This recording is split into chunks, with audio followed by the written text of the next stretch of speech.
Ok, alors on est toujours dans le Tanya, au chapitre, cette fois-ci 49, page 136. Le chapitre 49 est la suite du chapitre 48. On avait dit au début du chapitre 48, je ne sais pas si vous vous en souvenez, parce qu'on a mis 3 cours pour le faire, parce que c'était profond, il développait l'idée du Tzimtzum, qu'en fait, ce Tzimtzum est lié avec l'amour d'Hachem. Sauf qu'on ne l'a pas vu dans le chapitre 138. On a vu d'abord qu'est-ce que c'était que le Tzimtzum, comment le Baal HaTanya nous le présentait. C'est un concept qui est très important dans la Kabbalah, qui veut dire la rétraction, le voilement de la lumière divine. Et le Baal HaTanya nous a dit qu'il ne fallait pas le comprendre au sens simple, mais c'était au contraire, en fait, quelque chose de plus profond. C'est qu'Akadosh Baruch Hu, il laisse un espace, il voile son infinitude pour laisser de la place aux existants. Et le fait qu'il laisse la place aux existants, eh bien, et qui contracte en quelque sorte sa lumière pour ne pas se montrer entièrement et pour nous laisser exister, c'est en fait un grand chesed d'Hachem, c'est une grande bonté. Le fait que ce soit une grande bonté, on va voir qu'en fait ça vient d'un grand amour d'Hachem. Donc, ce qu'on aurait pu croire d'ailleurs au départ, puisque le Tzimtzum, il s'expliquait aussi que c'est le dévoilement de la Midat Hadin, de la rigueur, puisque c'est justement avec lui que apparaît ce qu'on a appelé le Kohar HaGvul, la force de la limite, le principe du limité, qui s'oppose à l'illimité et l'infini. Donc ça représente plutôt le din, c'est la restriction, la rétraction, la contraction dans quelque chose de limité. Tout ça, ça fait référence à la force de Gvura, la force du din.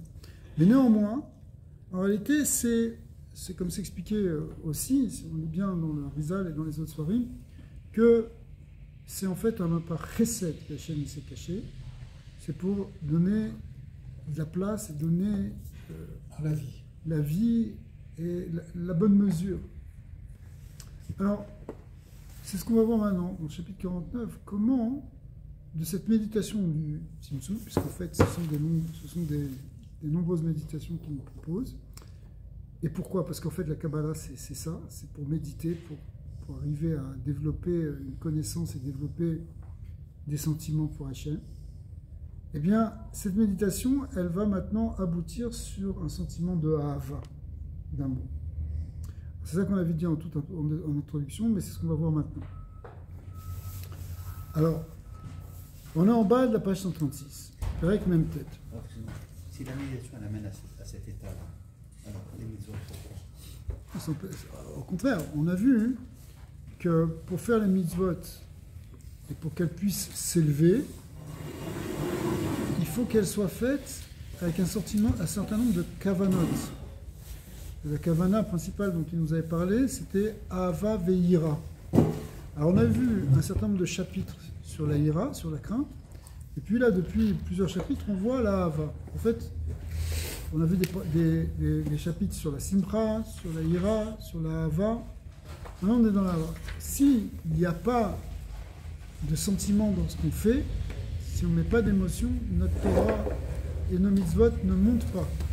On va expliquer que Ahava ve'ira, dans le Tikkun HaZohar, ce sont les deux ailes qui élèvent la Neshama.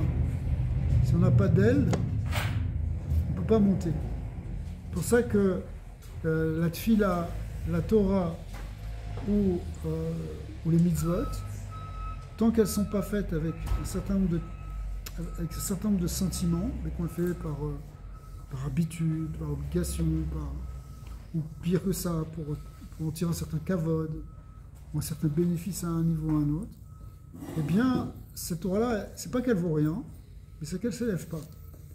On va pouvoir l'élever quand on va à nouveau reconnecter avec Hachem par notre cœur, par nos sentiments. Et à ce moment-là, on va élever même la Torah qu'on a étudiée, qui n'était pas les Shem Shamayim. D'accord? Mais, donc la Hava, elle ne vient pas s'opposer aux mitzvot.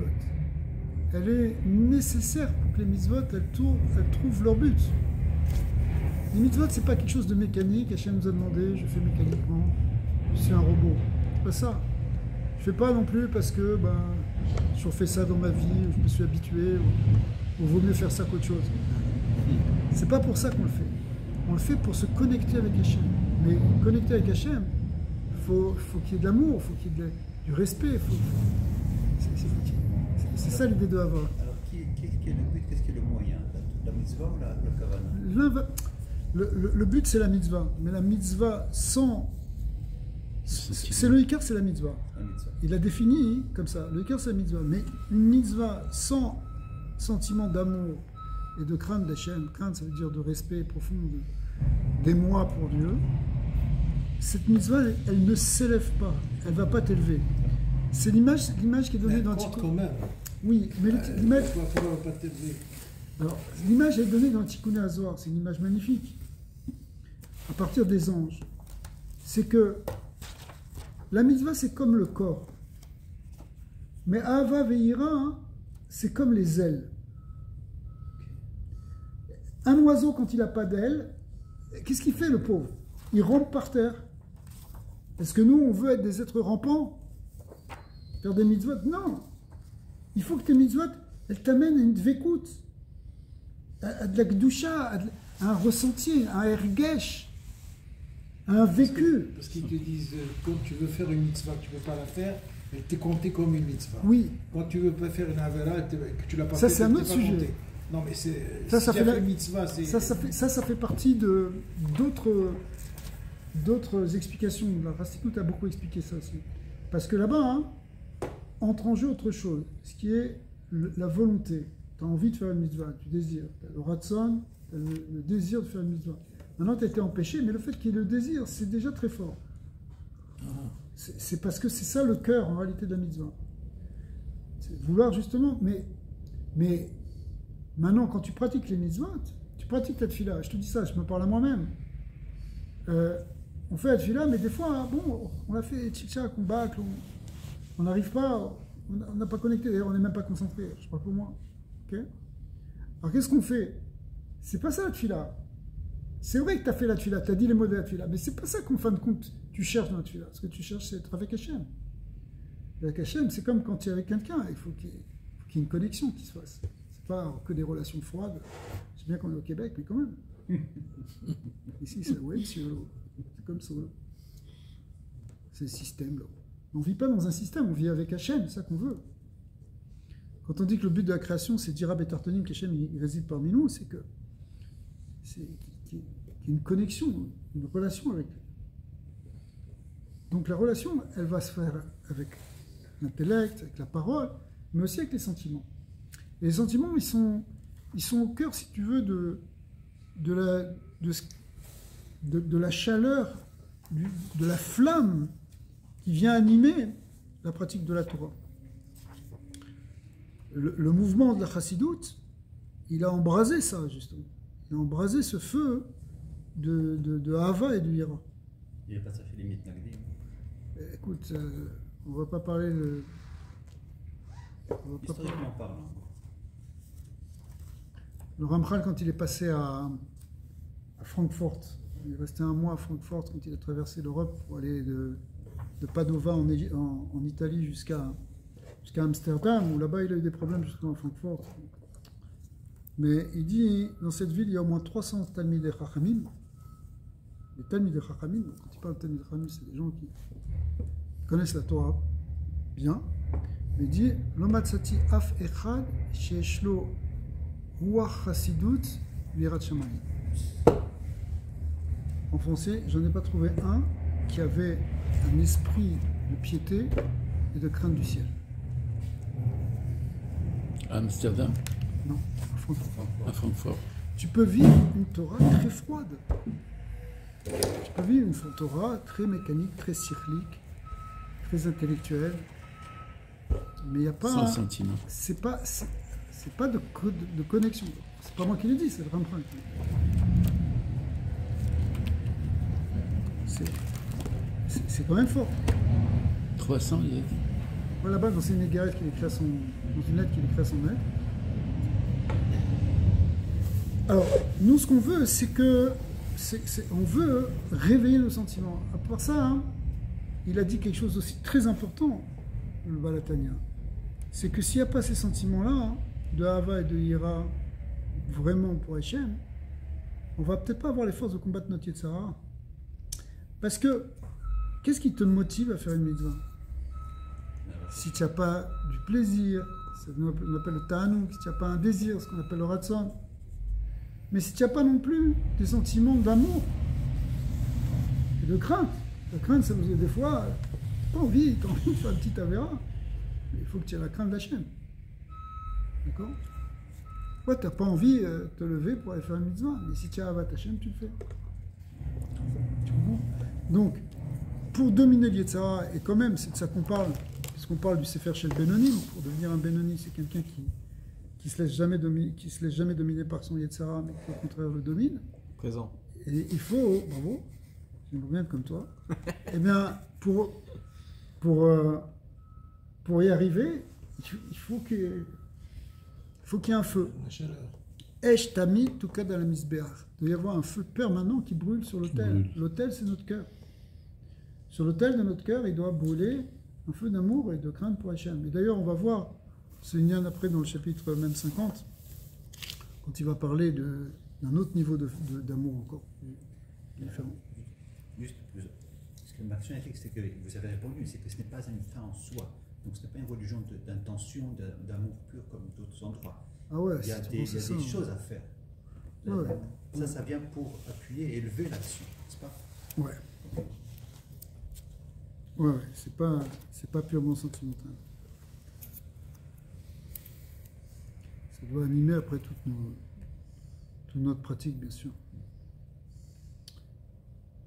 Alors, Perek Mentet, très bonne remarque. Perek Mentet. Vine, afki prate bechinot ha'ester va'elem or ensof ba'ochu b'ishtalshelut ha'olamot, ad shenivra olam hazeh ha'gashmi atzmo. Alors, la phrase est un peu longue, mais on va la traduire au fur et à mesure.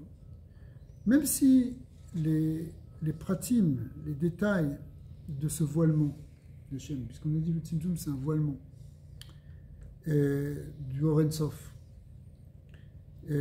il vient dans ce qu'on a appelé la Ishtalshelut, c'est-à-dire l'enchaînement des mondes qui produisent de degré en degré, jusqu'à arriver à Shenivra Olam Hazeh Hagashmi, jusqu'à ce qu'on arrive à la création du monde matériel. Mispa ou minim, miminim, shenim. Il y a toutes sortes de tzimtzumim, toutes sortes de contractions. Pour passer du Or Ensof à la matière, il a fallu passer par plein d'étapes et toutes sortes de contractions qu'on appelle des massarim, il y a plusieurs noms dans la Kabbalah qui décrivent des écrans, des voiles. Des voiles, très bien. Qui arrivent à finalement de plus en plus contracter cette lumière et la voiler pour arriver au monde physique. Qui a doué les Tohamim et Tzachaim, comme c'est connu de ceux qui goûtent l'arbre de vie, c'est-à-dire ceux qui étudient la Kabbalah. Arderer Klal, Em Shlosha Midei Tzimtzumim. Alors bien qu'ils soient très nombreux et qu'il y en a plein de détails, et c'est commence à rentrer dans les soirées du Harizal, on va commencer à les étudier, mais de manière globale, simple, on peut dire qu'il y a 3 grandes étapes qui correspondent aux 3 mondes fameux dont on parle en général, qui sont le monde de Bria, Yetzira et Asiya. Bria, Yetzira, Asiya. Alors, derrière là, M. Shlosha Mine Tzimtzumim Matsumim Klalim. Donc, ces 3 contractions générales. Les Shlosha Mine Olamot Klalim qui correspondent à 3 mondes généraux. Au Bekol Klal Yesh Ribur Evavot Pratim. Mais en vérité, si on regardait dans le détail de chaque monde, il y a des myriades et des milliers de détails, de contractions. Quand il décrit comme ça, c'est une méditation en soi. Ouais. Non, à force de t'écouter ou à force de le lire, c'est ça. Ouais. On parle de ça aussi. On va méditer sur ça, bien sûr. Absolument. VM Shlosha Olamot Bia. Et ce sont les 3 mondes qu'on appelle en abrégé Bia. Bet, ça veut dire Bria. Yud, ça veut dire Yetzira. Et Aïn, ça veut dire Asiya. Bria, Yetzira, Asiya. Qui Olam Hatzilut, au-dessus de Bria, Yetzira, Asiya, il y a un 4e monde qui s'appelle Olam Hatzilut. Alors lui, bien qu'il vienne après le Tzimtzum premier, mais en réalité, c'est pas vraiment. La lumière est encore unifiée avec le Ensof. Parce que Hatzilut ou Elokut Mamash, c'est un monde divin. C'est quelque chose qui est un peu difficile à comprendre comme terme. Si tu dis un monde, c'est quelque chose qui est créé.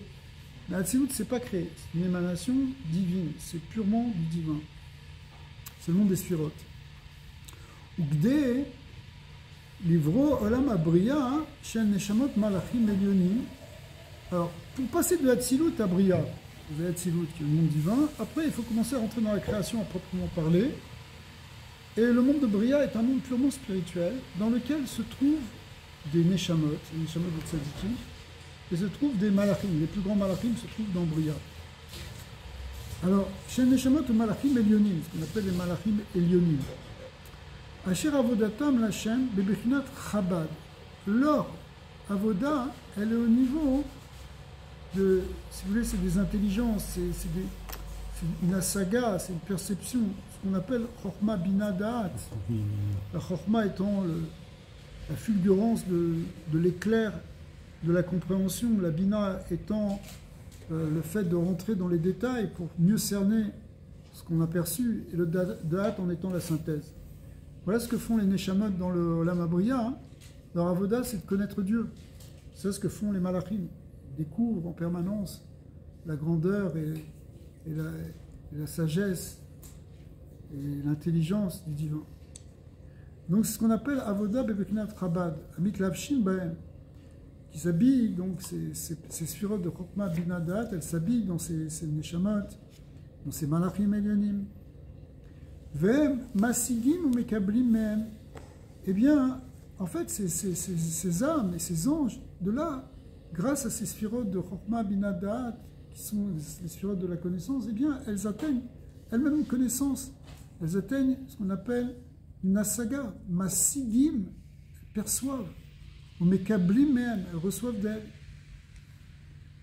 Et pour passer de ce monde de Hatzilut à ce monde de Briya, où il y a ce monde très spirituel, donc fait d'esprit, il y a Tzimtzum Atsum, il y a une très très grande contraction.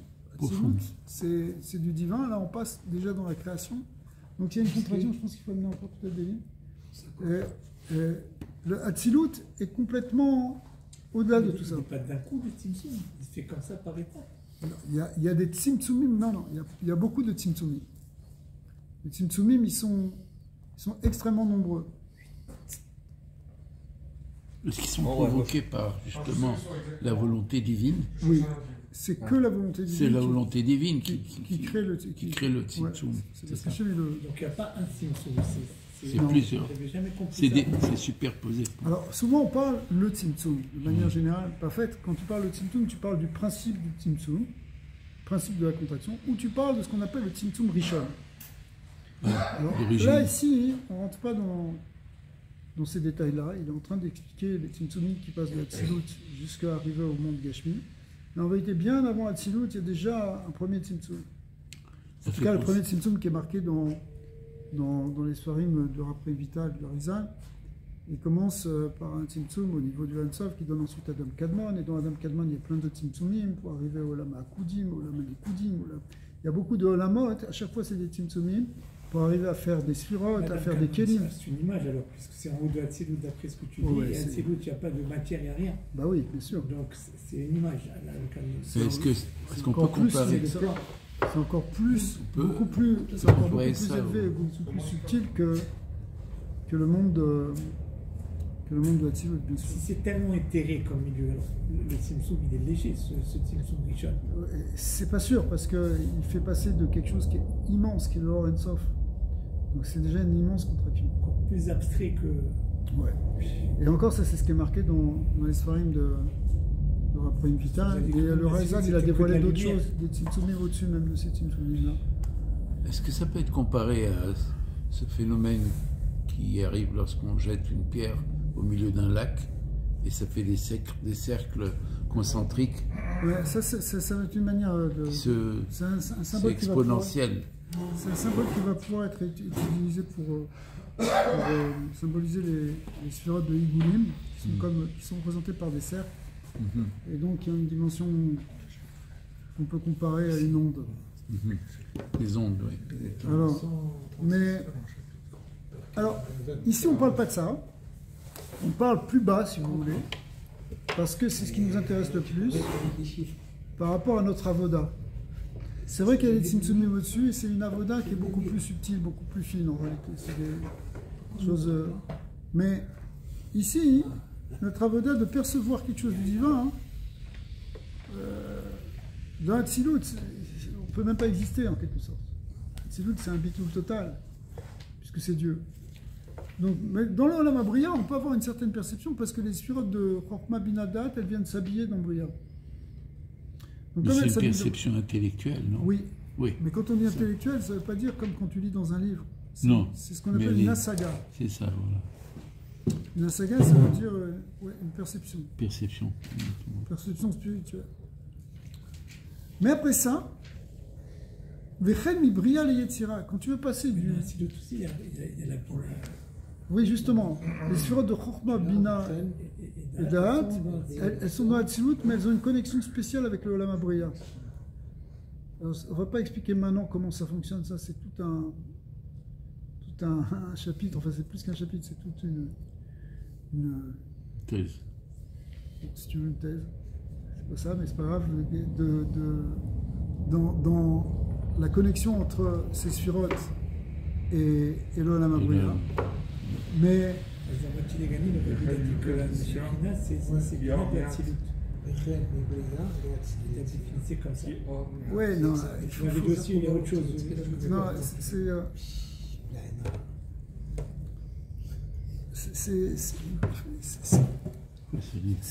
c'est absolument pas limité à ça.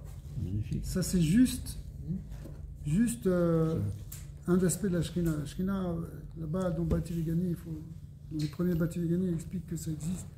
Puis c'est expliqué dans les autres farim que la Shekhinah, elle peut être Bekol Makom. Elle peut être dans le Malchut de Ensof, Malchut de Hatzilut, Malchut de Briya, Malchut de Yetzira, jusqu'à Malchut de Asiya. Donc il y a plein d'endroits. Elle peut être la Bina, elle peut être dans beaucoup de choses, la Shekhinah. Les anges, ils sont dans Hatzilut. Alors non, dans Hatzilut, il y a le monde de Dieu. C'est tout. C'est le monde des Conception. séphirotes. D'accord. Quand on dit séphirotes, ce n'est pas des créatures, c'est des forces divines qui apparaissent après déjà un certain symptôme. Mais comme on ne parle pas de ce symptôme ici, on parle du passage de Hatzilut à Briya. C'est déjà une très grande contraction pour que les Neshamot qui se trouvent, les Neshamot et les anges qui se trouvent dans Briya, puissent avoir une certaine perception du divin. Écoutez, on a déjà pris cette image.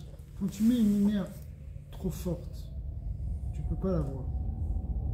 Quand c'est des rayons qui sont au-delà de ton champ visuel, des rayons X, Tu ne peux pas les voir. tu ne peux pas les voir. Donc il va falloir faire une contraction pour qu'on ait une certaine asaga, une certaine perception. Donc de passage de Hatzilut à Briya, c'est une contraction qui permet d'avoir une certaine asaga, qui est nifla. Alors Olam HaBriya, c'est un monde, je ne vous dis pas. Mais c'est déjà une très grande contraction par rapport à Hatzilut pour qu'on puisse percevoir quelque chose. La lumière de Dieu, dans Hatzilut, elle est tellement forte qu'aucune créature ne peut la percevoir. Donc il faut les filtres. Est-ce qu'il y a Si une vous mesure reprenez l'image des filtres, il faut qu'il y ait des filtres, il faut qu'il y ait une imitation de cette lumière pour qu'on puisse en avoir une asaga. Est-ce qu'il y a une mesure entre ces différentes strates de... Oui, c'est la mesure du tzimtzum. La contraction, elle limite. C'est ça. Donc elle donne une certaine mesure. Voilà. Ouais. Après, quand tu veux passer de Briya à Yetzira, il y a aussi encore une contraction. C'est ce qu'il nous dit. Vechem mi Briya et Yetzira. Aussi, quand tu passes de Briya à Yetzira, il y a une certaine...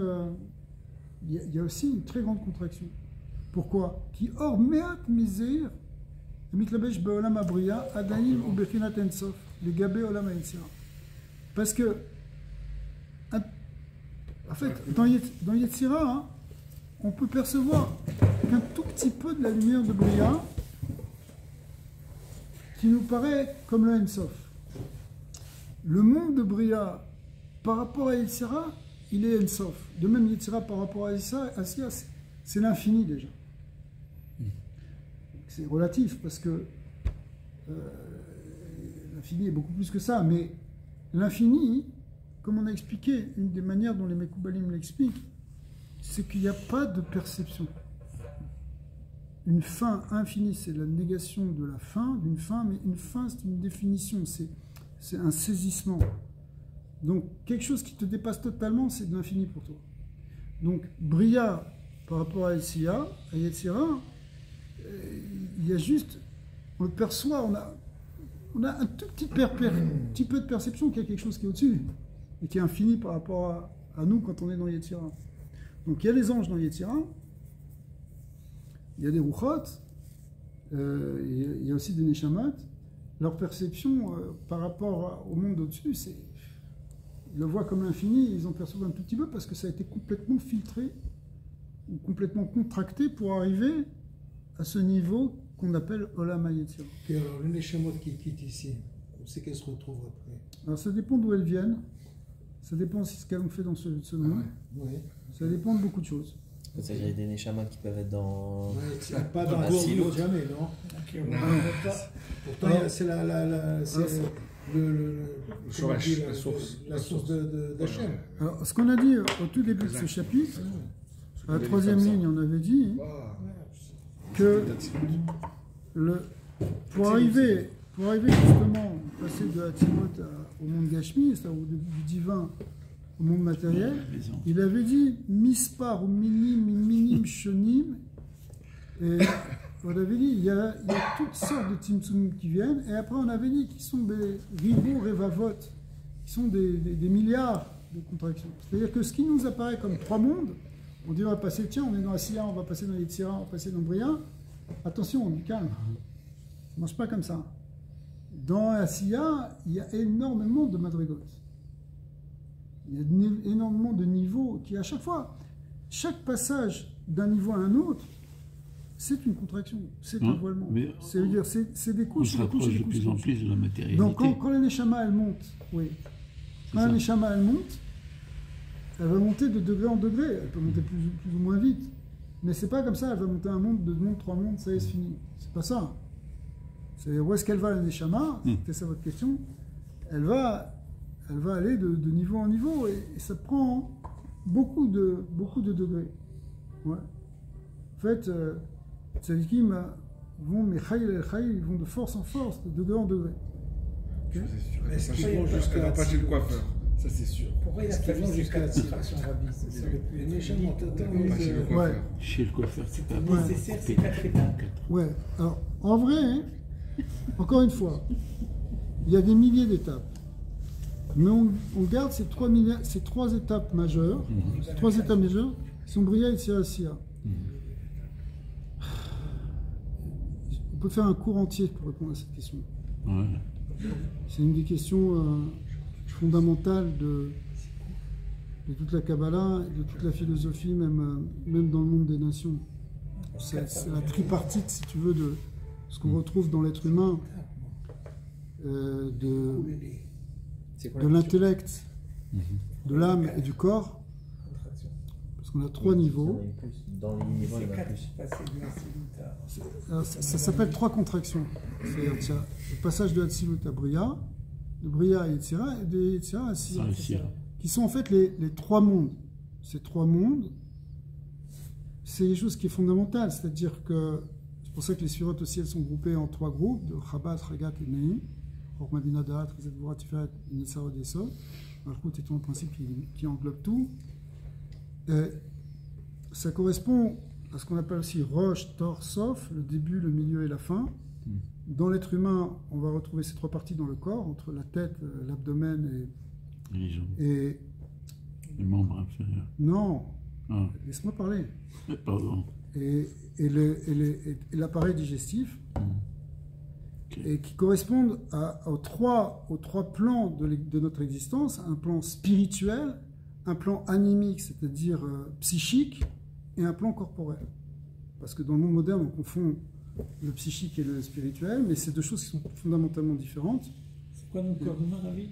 On a l'esprit, l'âme et le corps. Ça, c'est quelque chose qui est général et absolu dans toute la base de la philosophie juive, mais qu'on retrouve aussi partout dans l'univers, parce que même dans le monde des nations, parce que c'est comme ça qu'on est constitué. On a une tête, on a un appareil respiratoire, un appareil digestif.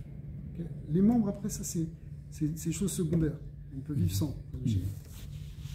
Alors, ces trois choses, elles correspondent à ce qu'on appelle le Rosh, Tor et Sof, le début, le milieu et la fin, et qui correspondent dans les Olamot à ces trois mondes. Un monde d'esprit, qui est Bria, un monde d'âme, âme au sens animique, d'accord, qui correspond à Yetzira, c'est le monde intermédiaire aussi, on l'appelle comme ça, et le monde de Asiya, qui est le monde inférieur, qui est le monde du corps, le monde physique. En réalité, quand on rentre un peu plus dans les détails, même le monde de Olam Asiya, il n'est pas que physique, mais on peut retrouver cette tripartite qui est fondamentale. Donc c'est pour ça qu'il y a 3 Tzimtzumim principaux. Il y a 3 mondes principaux. Bien qu'il y ait une infinité de mondes, en réalité, il y a et il suffit d'ouvrir un peu le Harizal pour voir les degrés, les niveaux, c'est Bleinara, c'est immense. Mais ici, le Balatania, il reste sur ce principe général, global, absolu, qu'on retrouve dans toute la pensée métaphysique, qui sont ces 3 mondes. Mais pour passer d'un monde à l'autre, c'est à chaque fois une énorme contraction. C'est une énorme contraction. Ouais. Alors Vechel mi Bria Yetzira, donc de Bria à Yetzira, il y a aussi une grande contraction qui, on a dit, c'est un tout petit peu. Qu'est-ce qu'il y a dans Atzilut qui s'est contracté en Atzilut? Alors, si tu veux, avant Atzilut, c'est des choses que même l'Arizal, il est très prudent quand il parle de ça. Certaines choses, il ne veut pas en parler, il n'a pas parlé de certaines. Après, Vital n'a pas voulu écrire, parce que dans Atzilut, il n'y a que le 1 divin. Tout est 1. Alors c'est compliqué parce qu'il y a 10 sphirotes, alors on ne comprend pas, il y a 10 sphirotes, c'est pour ça que les gens ils ont attaqué la Kabbalah. Mais en réalité, tout est dans l'unité. Après, il y a des niveaux dans ce Yichud d'Hachem, c'est des niveaux dans le Ratzon Hachem, dans la parole d'Hachem, dans le pensée d'Hachem. Tout ça, ce sont des manières d'expliquer les choses. Les Sfarim de Chassidut ont beaucoup développé ça. Mais en fait, jusqu'à Atzilut, tout ça, c'est encore que le divin. C'est encore que Dieu. Alors que la création, c'est déjà, on le voit comme quelque chose d'ex nihilo, quelque chose avec une créature qui vient, Yesh Mi'ayim, qui existe. Ouais. Même si quand on rentre dans les secrets du Yichud, comme on le verra dans la deuxième partie du Tanya, on voit que même dans la création, en réalité, tout est un. Mais c'est plus compliqué à voir. Parce que dans la création, il y a des créatures. Ouais. Et que ce soit des créatures matérielles ou que ce soit des créatures spirituelles. C'est-à-dire les anges ou les Neshamot, qui sont aussi des créatures. D'accord. Aussi, une confusion qu'il ne faut pas faire, c'est de confondre le spirituel et le divin. C'est différent. Ouais. Le divin, c'est Dieu. Le spirituel, c'est quelque chose qui a été créé. L'Olam Habriya, c'est un monde d'esprit, spirituel. Spirit. Okay.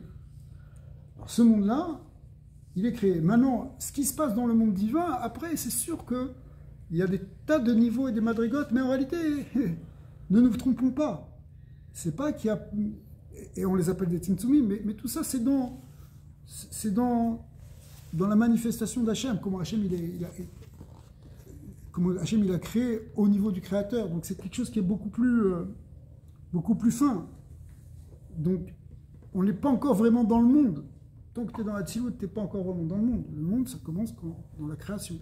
C'est pour ça que le premier monde s'appelle Bria. Quand tu dis créer, ça veut dire c'est créer justement, c'est quelque chose, c'est une création, c'est quelque chose qu'on ne voyait pas avant, qui n'existait pas avant, en tout cas sous cette forme. Quand je dis sous cette forme, c'est même pas juste. Il n'existait pas en tant que créature. Il existait dans la pensée de Dieu, comme un créateur qui peut penser une chose, mais tant qu'il n'a pas créé, il n'a pas créé. Et il n'était pas défini. C'est ça, si tu veux. En tout cas, la Torah, c'est où dans tout ça? Alors la Torah, elle est dans tous les mondes. C'est-à-dire la Torah, la source de la Torah, après la Kabbalah, elle est dans la pensée divine. Donc c'est Atzilut. Elle est même avant Atzilut. Alors après, il y a ce qu'on appelle la Torah de Atzilut, la Torah de Bria, telle qu'elle va se révéler dans les premières Luchot, dans les deuxièmes Luchot. Les premières Luchot correspondent à ce qu'on appelle Torah de Atzilut, dit les Zohar. Les secondes Luchot correspondent à la Torah de Bria. Donc elle est beaucoup plus, déjà, elle va nous parler plus de choses. Les premières Luchot, c'était des choses qui nous parlaient que des Shemot HaKadoshim, qui nous parlaient de Dieu. Le monde de Dieu, c'est Atzilut. Alors que le monde de la Torah que nous on a, elle va nous parler de la Bria au sens global du terme, de la création, à tel point qu'il y aura des halachot qui vont concerner les taureaux et les vaches. D'accord. Alors que les taureaux et les vaches, il n'y en a pas en haut. Okay. Même s'il y a le principe, la source de toutes les créatures, elle existe dans la mer Kaval et Mahala, mais quand même. Mais alors, la source de la Torah, elle vient de Shachou et Améler, elle vient de niveaux encore beaucoup plus élevés. Elle vient de la lumière du Ensof. Ça, alors là, les Mahamarim de Chassidut ont beaucoup développé ça. D'où ça vient, tous les Mekoubalim se sont posés cette question. Au niveau de la pneumique du Kav, au niveau de Il y a plusieurs... mais en tout cas, dans toutes les manières de l'exprimer, ça revient au même point, qui est que la Torah et Dieu font un. Et même le Shoresh des Neshamot d'Israël aussi. Le Shoresh des Neshamot.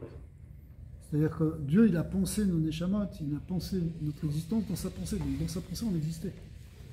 Et pour reprendre sa question d'avant, pourquoi 4? Vous avez dit 3 mondes, 3 sphirotes, mais pourquoi 4? Je sais qu'il faut faire tout un cours dessus, mais... Alors voilà, c'est ce qu'on vient de dire. C'est pas 4, c'est 3. Ok, c'est 3, ok. C'est 3. Atzilut, c'est Dieu. Atzilut, c'est Dieu. Atzilut, c'est Dieu. Mais il y a 3 mondes. Ok, ouais. Alors tout le temps, on va parler des Arba, Olamot, des 4 mondes. Oui, mais il ne faut pas se tromper. Non, parce que Un, c'est Dieu, et les 3 autres, c'est la création. Donc c'est complètement différent. Alors nous, dans Asiya, en ce moment... Nous, on est dans Malchut de Asiya. On est dans le niveau le plus bas du plus bas de Asiya. Mais en même temps, en nous, on a toute la possibilité d'accéder à tous les degrés. C'est pour ça que les degrés de la Tfila, ils correspondent à l'Aliyah, ce qu'on appelle le Sulam Aliyah, l'échelle qui nous fait monter de degré en degré. C'est une échelle essentiellement à 3 marches, ou même une 4e marche pour arriver dans la Tzilut, si on veut vraiment. Et qui correspondent au fait que notre Neshama, elle peut accéder à tous ces plans. Mais évidemment, c'est d'ailleurs c'est à ça qu'il veut nous amener aussi, le Morazeki. Parce que ces Tzimtzumim-là, ça va être en même temps la base justement de la démarche qu'on va pouvoir avoir. De la marche ou de la démarche. Donc, c'est vrai que nous, on est dans le monde de l'Asiya. Et même on est dans le monde le plus bas de l'Asiya, au sens où, quand notre conscience elle est dans le matériel, et ben, on est là, on est juste dans cette couche superficielle. Mais désolé, justement, je peux faire la question. Ouais. Non, on Ok. va continuer, rien finir. Okay. Alors on parlait de Bria ici. Viev Shal et Tlabesh Bo et là l'idée de Tzimtzum VLM pour qu'un petit peu de la lumière de Bria descende et apparaisse dans la Yetzira, il faut une très très grande contraction. Vechen mi Yetzira le Asiya. Et même chose aussi pour passer de Yetzira à Asiya, le dernier monde, eh bien il y a aussi une très grande contraction. Et il est entre crochets. Comme c'est écrit, c'est expliqué ailleurs. Biur shloshat tzimtzumim elu be'arichut lekarev el sichlenu adal, pour expliquer donc ces 3 contractions majeures qui sont expliquées longuement dans d'autres Mahamarim. Pour rapprocher quelque chose de notre pauvre cerveau. Le Ramchal, dans son livre Kelar Pitrei Chochma, est-ce que ce sont les principes qui représentent chacun un monde, un degré? De quoi? Pour atteindre le... De quoi tu parles? Quand le Ramchal intitule son livre... Non, ça n'a rien à voir. Kelar Pitrei Chochma, c'est un titre qu'il a pris, mais en réalité c'est parce qu'il y a 138... Kelar, il y a 138, il y a 138 chapitres. Alors bon, le nombre 138, il a une référence ici dans le Midrash, mais en fait c'est 138 chapitres. Mais dedans, il y a un certain nombre de chapitres qui sont consacrés à la notion du Tzimtzum. Et la manière dont il explique le Tzimtzum, elle se rapproche d'ailleurs de la manière dont on l'explique le Baal HaTanya.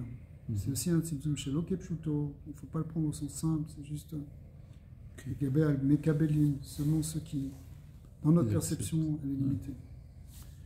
Ok, on arrive après le crochet, donc on est au milieu de la page Samertet. Vetachlit kol hatzimtzumim, le but de toutes ces contractions. Ou Kedel Livroa Gouf Adam Achumri, c'est pour arriver finalement, contraction, jusqu'à faire un homme avec un corps physique, ou les Arfia, les Sitra Achara, et qui est cette possibilité de faire une Avodat Hashem en luttant contre les forces du Yetzer Hara et en dominant la force du mal. Veliot Yitaron Or Minachoisher, ce qui va permettre la notion de supériorité sur l'obscurité. De la lumière sur l'obscurité, et qu'on a expliqué déjà plus haut comme étant la transformation de l'obscurité en lumière. C'est un peu différent. Pourquoi la transformation de l'obscurité en lumière? C'est-à-dire que, en fait, L'obscurité, elle vient parce que justement, il y a eu un voilement de la lumière, mais quand on arrive à transformer ça, finalement, on arrive à dévoiler la lumière qui était contractée. Et comment on va le faire? Be'alot Adam et nafsho elokit ve'achiyuni. C'est lorsque, en faisant donc ce travail sur Yitzhara, on va transformer l'obscurité en lumière, en élevant notre nefesh abahamit, ce qu'on appelle ici le nefesh achiyuni, ouais.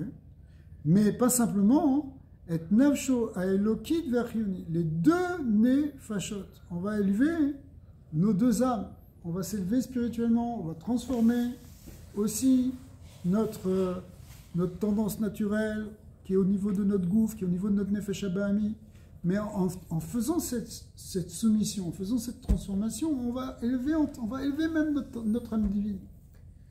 Donc le but de la contraction, c'est pas de nous mettre dans l'obscurité, c'est finalement d'arriver à un niveau de dévoilement plus grand, comme c'est expliqué largement dans deux endroits.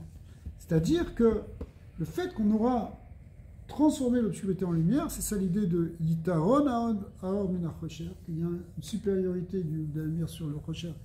Il ne faut pas le comprendre comme ça. Ça veut dire c'est la supériorité de la lumière qui vient du Chosher qui a été transformée, comme l'a expliqué le Baal HaTanya plusieurs fois. Et bien finalement, ce Tzimtzum qui était au départ quelque chose qui a amené le Chosher, puisqu'après on va le transformer, ça va être encore plus élevé que la lumière tout court qu'on avait au départ. Ou qu'on aurait eu s'il y a peu de Tzimtzum. Le fait de passer par un manque, de passer par un voile, lorsqu'on l'a dépassé, on atteint une madriga qui est beaucoup plus grande encore. Et j'ai une petite question. C'est littéralement le corps physique d'un humain, ou parce qu'il y avait des dinosaures, il y avait des créatures autres, non? Donc ça vient où ça? Le but de la création, c'est, comme on le voit au début de Bereshit, c'est vrai que Dieu il a créé un certain nombre de créatures, des végétaux, même d'abord des minéraux, des végétaux, des animaux, des poissons, des oiseaux, enfin toutes sortes de choses, y compris même des grands reptiles, c'est à ça que tu fais référence. Mais le 6e jour de la création, il a créé l'homme. Et l'homme est venu être le point d'achèvement de la création. Donc, l'homme, il a une place dans la création qui est non seulement centrale, finale, mais qui est en même temps générale. C'est-à-dire que l'homme, il englobe en réalité toutes les créatures. Donc, le but de la création, c'est pas, Dieu, il n'a pas créé le monde pour les dinosaures, ni pour les oiseaux, ni pour les vaches. Il a créé le monde pour l'homme, parce que c'est l'homme qui va faire cette transformation. Les animaux ne sont pas capables de le faire. Qui c'est qui peut arriver à faire cette avoda de transformer l'obscurité en lumière? Et quand on dit l'obscurité en lumière, il y a beaucoup de choses qui rentrent dans cette phrase. Ça peut être transformer notre côté négatif, notre côté obscur, sombre.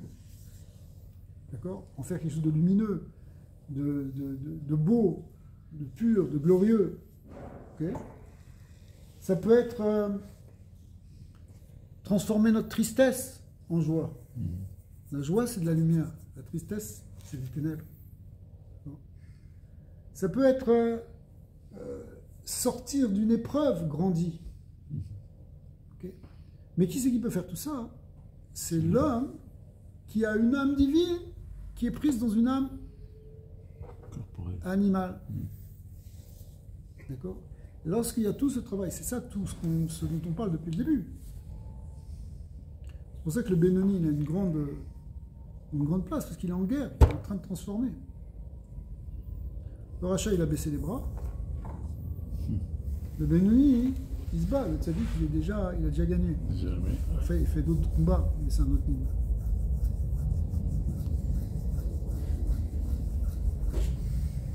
Ouais. Je suis pas convaincu de la réponse. Okay. Je vais follow up par quoi? Pourquoi? Est-ce que c'était... Moi, ce que j'ai compris, c'est même pas oublie science, c'est que j'avais assisté à un cours où on m'avait dit comme quoi il y avait un monde avant l'homme. Dieu a tué ces reptiles, ouais, ces grands reptiles, ces dinosaures, et il a recréé le monde après. Et là, c'est pour ça qu'on a ces sédiments. Ces sédiments, ces fossiles qui datent de millions d'années. Moi, j'essaie juste de comprendre. J'essaie de comprendre le 6e jour et tout. Comment tu expliques ça? Tu cherches le parc Jurassique, je vois. Le quoi? Tu cherches le parc Jurassique. Ouais, totalement. Non, mais elle est bien celle-là. Non, mais oui, mais. Non, mais juste comprendre. Sérieusement, j'ai de comprendre parce que quand même. Je ne vois pas en quoi ça contredit ce que je viens de dire. Là, je suis pas en train de contredire. Parce que, non, c'est pas, tu peux contredire, ça ne me dérange pas, mais c'est pas ça. Mais je vois pas, au contraire.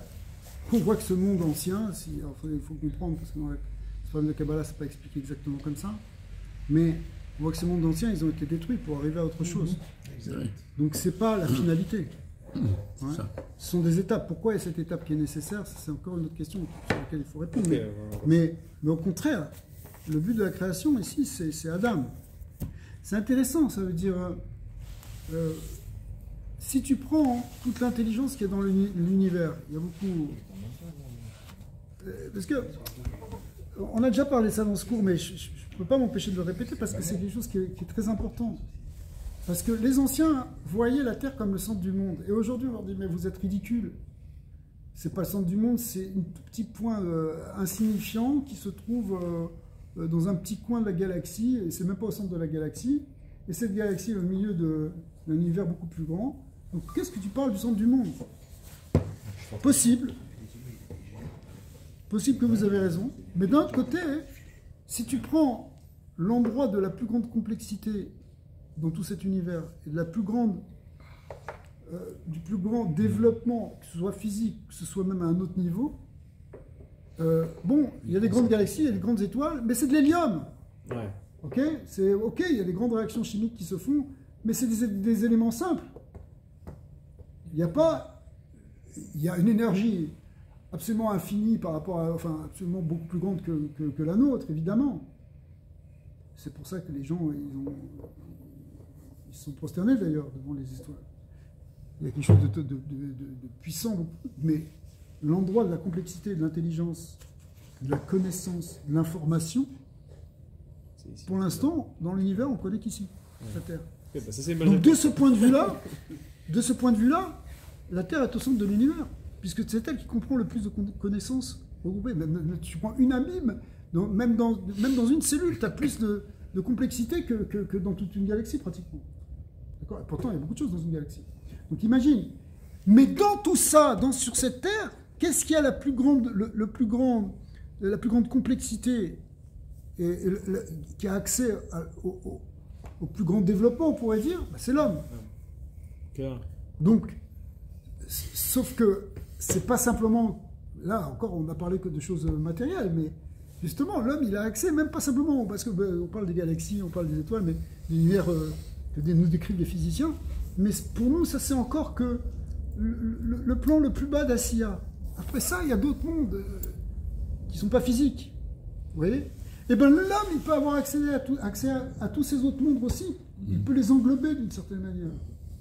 Pourquoi? Parce que au niveau de sa Neshama, elle peut accéder à tous ces plans. Ce qu'on disait que l'homme, il est construit sur ces trois niveaux, justement de corps, âme et esprit, ben, ça fait qu'il a accès au lien de Asiya, Yetzira et Bria. Mais en réalité, son âme, dans sa source, elle est divine, donc il a même accès à Tzilut. Ouais. Et même dans les niveaux même plus élevés, c'est pas pour rien que ça s'appelle justement Adam Kadmon. Alors, ce qu'il y a un problème, c'est qu'on compare la Torah à l'eau, et que l'eau, c'est l'élément qui caractérise la vie ici sur Terre, et la seule planète où peut-être qu'il y en a, c'est Mars. Ouais. Parce qu'ailleurs, il n'y en a pas, comme tu as dit, c'est des gaz comme l'hélium, des gaz rares, etc. Mais même l'eau, on compare la Torah à l'eau parce que l'eau, c'est la vie, c'est dans ce monde-ci, c'est ce qui donne la vitalité, c'est ce qui s'écoule partout, c'est ce qui... Sans eau, il n'y a pas de vie, etc. Mais même si tu trouves de l'eau dans d'autres planètes, on va en trouver c'est pas tellement compliqué, c'est H2O. Ok? Mais des structures moléculaires beaucoup plus complexes d'une protéine, tu n'en trouves pas ailleurs. D'accord? Et je ne parle pas de la structure d'un être humain, c'est énorme. Que ce soit au niveau physique et encore plus au niveau psychique, à tous les niveaux. Cette complexité-là, tu ne la trouves pas ailleurs. Peut-être tu la trouves, tu la trouves peut-être dans ces mondes supérieurs, mais pas avec la spécificité de l'homme dans ce monde-ci, qui est confronté justement à cette dualité matière-esprit. D'accord? Et dans lequel, c'est-à-dire ce qu'on a appelé ici les deux âmes. l'âme vitale et l'âme divine. Et parce qu'il y a cette dialectique entre ces deux âmes, il y a cette possibilité de faire une transformation extraordinaire et de dévoiler même les choses les plus hauts, même dans le monde le plus bas. C'est pour ça que Chassidut, elle nous dit, c'est ça le tartif de la création, c'est d'arriver à dévoiler le divin ici. Mais comment tu le dévoiles? Par le travail que tu fais sur toi. Et qu'est-ce qu'on s'en fiche du travail que sur moi? Qu'est-ce que je suis tout petit? Je suis même pas un grain de poussière par rapport à l'univers. Non, c'est pas vrai. C'est pas vrai. Ce que tu contiens à toi, ça contient plus que toute la galaxie. Voilà une bonne réponse. Voilà, c'est la meilleure réponse que j'ai eu à cette question de toute ma vie. Tu devrais la filmer, on l'encadre, on l'envoie partout. Non, mais c'est vraiment, c'est une bonne réponse. Mais Rabbi, juste, non, moi quand on clair, sur le parc Jurassique, les Très bonne dinosaures, réponse. Ouais. ils étaient avant le Maboul, ils étaient avant le temps. Oui. C'est ça, c'est pas un monde qu'un chemin effacé, les dinosaures, ils ont vécu avec nous, là. Oui, je sais, mais parce que moi, la question c'est juste, il avait Par détruit rapport le au monde. On n'avait c'est- juste pas de Jeep à cette époque. Voilà. Par rapport au Maboul, c'était. Tu vois, quand il y a eu le Maboul, c'est là où ils ont été anéantis. Pardon, c'est comme C'est le déluge. Ouais, ok. Ah, ok. météore Toi, qui tu as dit qu'il y a eu un est premier monde caché dans le qu'on enlevé. Il y a un météore qui est tombé dans le golfe du Mexique. À ça, il y a eu le gros boom qui a enlevé tous les dinosaures. Ah, c'est ça, parce que les hommes, avant le déluge, ils étaient plus grands que Le nous. golfe C'était du des géants. Mexique, enfin, le golfe de- C'était des géants. le golfe de l'Amérique. Mais géants dans quel sens? Il y avait des gens, mais il n'y avait pas Il y avait toujours créatures. C'est tout le Mais bon, golfe du Mexique. moi c'était ma réponse.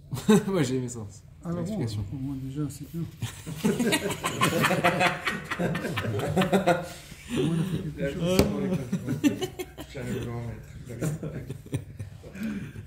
Alors, Tu peux tirer vers la Hein? Tu peux tirer vers Allez. Dans l'expérience. J'ai aimé ça, hein. donc ça mène à l'Itaron à Or Nachacher. L'homme, il a cette capacité de faire ça maintenant. Verot Adam et Nafsho et Lokit Vachionit, Vushea. Alors on a parlé de l'âme divine et de l'âme animale qui vont s'élever, mais aussi ce qu'on appelle les vêtements. Et vous vous rappelez qu'est-ce que c'était les vêtements de l'âme? Oui. Ah. Les pensées. La pensée, la parole, l'action. Bravo. Tu vois? Vekol Kochot Agouf et même toutes les forces corporelles, Kulam Lachem, elles deviennent toutes après sanctifiées pour Dieu. C'est-à-dire même nos fonctions corporelles. Quand on arrive, quelqu'un arrive à un haut niveau de Gdusha, même ce qu'il fait physiquement, c'est quelque chose de très très spirituel.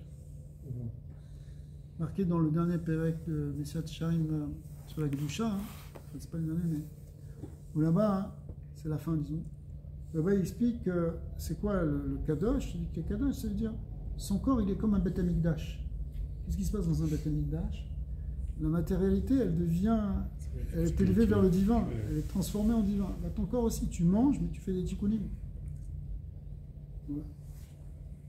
Les tzadikim, on dit sur... Rabbi Nachman, il dit qu'avec la achila, on peut atteindre des niveaux spirituels et faire des tikkunim encore plus grands. Le Réa Shabbat, il s'est levé plus en mangeant, non? Voilà, tous ces tzadikim. Le Réa Kadosh, il s'est levé plus en mangeant le Shabbat.